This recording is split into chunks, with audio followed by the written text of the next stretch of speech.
भाजपच्या राजवटीत गोवंश हत्या वाढल्याने एकच आश्चर्य व्यक्त होते. केंद्रात नरेंद्र आणि राज्यात देवेंद्र असताना हे असे कसे होते बुवा, असा भाबडा सवाल महाडमधील घटनेनंतर बहुजन हिंदू समाजाचा आहे. मुळात राष्ट्रपती, प्रधानमंत्री, केंद्रीय मंत्री, मुख्यमंत्री, उपमुख्यमंत्री, पालकमंत्री, खासदार, आमदार सारे हिंदू असताना गोवंश हत्या करण्याचे धैर्य या लोकांना कुठून येते, असाही एक सवाल आहे. दरम्यान सोशल मीडियावर हे असे अफलातून सवाल काही वर्षांपूर्वी काँग्रेसमधून भाजपात आलेल्या आमदार नितेश राणे यांच्या 2 दिवस सुट्टीवर जा, मी सगळं साफ करून देतो या पोलीस ठाण्यात केलेल्या वक्तव्यावरून केले जात आहे. महाडच्या इसाने कांबळे गोवंश हत्या प्रकरणानंतर भाजपा आमदार नितेश राणे यांनी महाडमध्ये येऊन जखमी गोरक्षकाची भेट घेतली. त्यानंतर पोलीस अधिकाऱ्यांसमोर आमदार नितेश राणे यांनी दबंगगिरी केली. हिंदू मुलांवर हात उचललात तर तंगड्या तोडू, असेही ते पोलीस अधिकाऱ्यांसमोर बोलले. इसाने कांबळे परिसरात गोवंश हत्या करणाऱ्या 5 जणांना पोलिसांनी अटक केली. गोवंश हत्या करणाऱ्यांविरोधात ज्यांनी आवाज उठवला त्या मुलांना गोवंश हत्या करणाऱ्यांनी मारहाण केली होती. त्या संदर्भात बुधवारी आमदार नितेश राणे यांनी महाड येथील MIDC पोलीस स्टेशनला भेट देत पोलिसांना जाब विचारला. दरम्यान आमदार नितेश राणे यांच्या भूमिकेचे सोशल मीडियावर काहींनी स्वागत केले असले तरी अनेकांनी टीका करताना भाजपच्या राजवटीत गोवंश हत्या कशी होते असा सवाल केलाय. राष्ट्रपती, प्रधानमंत्री, केंद्रीय मंत्री, मुख्यमंत्री, उपमुख्यमंत्री, पालकमंत्री, खासदार, आमदार सारे हिंदू आहेत.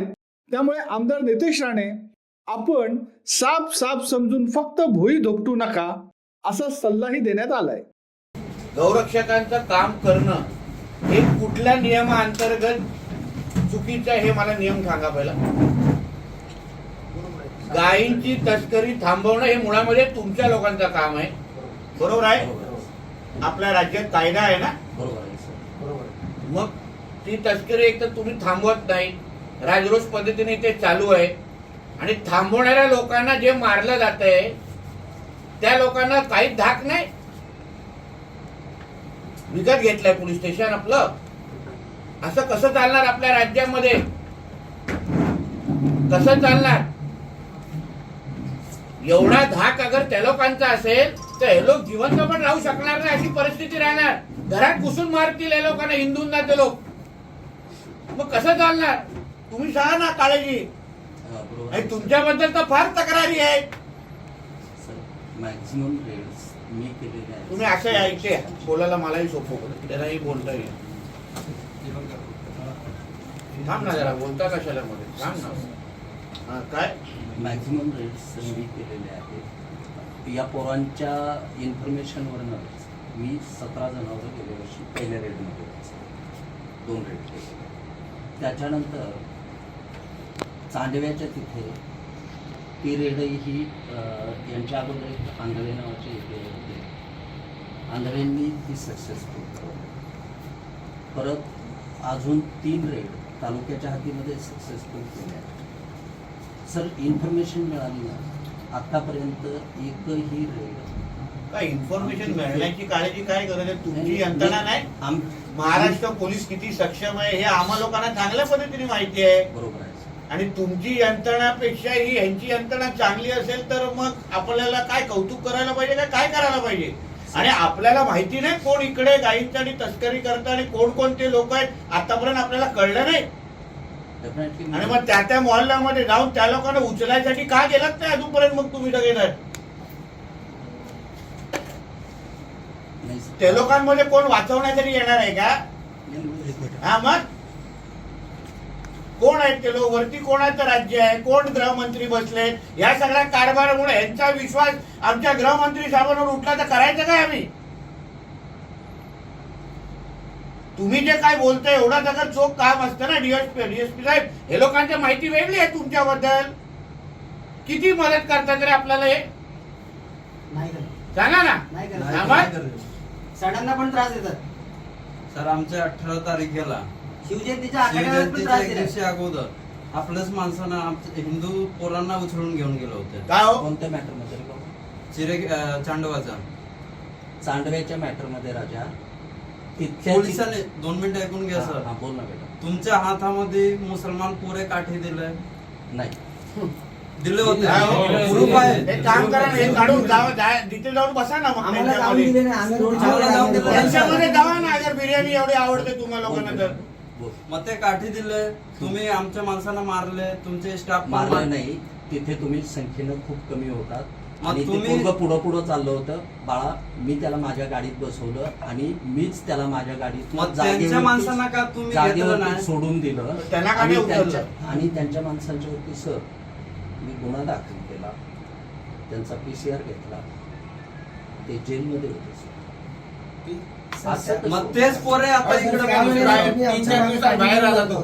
हा? आणि अशोकची शाहीन आणि 3-4 दिवसांनी दिवसांनी 3-4 दिवसानं त्याची जामीन झाली. 2-3 दिवसात तो बाहेर आला. आणि तो बाहेर आल्यावर हे लोकांना दम देतो.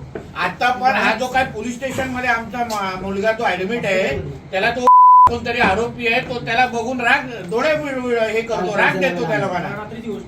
रात्री माझ्याकडे तरी नाव मला सांगा. सोपवा. नाव सांगा त्याचं काय? आरोपीचं नाव नाही माहिती तुम्हाला? नाही तो नाही. साधा फटका ज्यानं नाही मारला या लोकांनी त्याला. ज्यानं हा? दमदाटी केली एक तो. फटका नाही मारला का? अरे आरोपी एवढा जो आहे. मुख्य आरोपी आहे, ज्याला तुम्ही त्याच टायमाला मेडिकलला घेऊन गेला, त्याला अगर डोळे एवढे वाटारायचे असतील ना, मी काढून हातात देतो ना त्याच्या. साहेब, धाक कुठे गेला पोलिसांचा? हे काय चाललंय आपल्या राज्यामध्ये? हे चालणं बरोबर आहे का? तुम्ही सांगा. आपल्या डिपार्टमेंटची बदनामी नाही का? आणि हे लोक का आपल्याला विकत घेतलाय का आता हे लोकांनी? की हे काही करतील आणि आपल्या हिंदूंनी काय केलं ते हे गुन्हेगार, ते लोक काही केलं तरी चालतं? किती लोकांनी हे लोकांना मारलं? 50-60 लोकांना मारलंय, मनी मारलंय, बरोबर आहे? किती लोकांना आतमध्ये घेतलं तुम्ही? आतापर्यंत किती घेतले? व्हिडिओ पण आहे. आतापर्यंत 5 अटक आहे टोटल. आपण 50-60 लोक बोलतात हे लोक होते तेव्हा. व्हिडिओ पण आहेत पोलिसांनी. हो बरोबर आहे. आतापर्यंत 16 आरोपी आयडेंटिफाय झालेले आहेत. 16 आरोपींच्या वरती कालच गुन्हा दाखल केला. जे 5 पोलिसांना पण मारलं ते लोकांनी. एक्झॅक्टली काय हो? रिस्पॉन्डंट होता. काय एवढी हिंमत? हातपाय तोडा ते लोकांचे. गोरक्षकांना वाचवता राजवाडीमध्ये पण याच्यावरती पण हे झालं. गेल्या वर्षी गेल्या वर्षी. राजवाडीमध्ये सुद्धा गोरक्षकांना वाचवता माझा एक PS आहे आणि 4 कर्मचारी, त्यांच्या बाबतीतही हाच इन्सिडेंट. सुरुवातीला ऍक्शनच घेत नाही. पण त्याचं त्यांना जे काही प्रायश्चित्त आहे मी तुम्हाला ते बोलतो, कायद्याच्या मूळ चांगल्या मुद्द्यावर नाही, मूळ मुद्द्यावर तुम्ही हातात घालत नाही. म्हणजे ते लोकांना कायद्याचा धाकच राहिला नाही.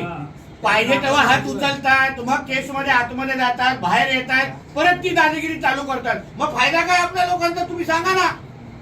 आपला धाक तरी असला पाहिजे. कुठल्या हिंदूने चुकून तुमच्या अंगावर हात टाकला, तो त्याला रात्री परत घरी जाणार नाही अशी अवस्था होते. यांची कुठून हिंमत होते या लोकांची? कोण हिंमत देते या लोकांना? नाही तर मी साहेब तुम्हाला सांगू ना, तुम्ही खरंच 2 दिवस सुट्टीवर द्या, मी सगळं साफ करून देतो तुम्हाला. लुड्या पांगळे करून टाकतो मी, बरोबर त्यांची हिंमत तोडून टाकतो मी. आम्हा लोकांना तुमच्यावर विश्वास आहे, डिपार्टमेंटवर आतापर्यंत विश्वास आहे, म्हणून आम्ही काय बोलत नाही. पण ही अगर जी आता अवस्था आहे, लोकांनी अर्धा तास जे मला ब्रीफिंग केलं ना, आम्ही काय गप्पा बसणारे नाहीये. येते अधिवेशन, उद्या जातो फडणवीस साहेबांकडे जाऊन बसतो, सगळी माहिती देणार मी. काय गप्पा बसणाऱ्यापैकी आहे का मी?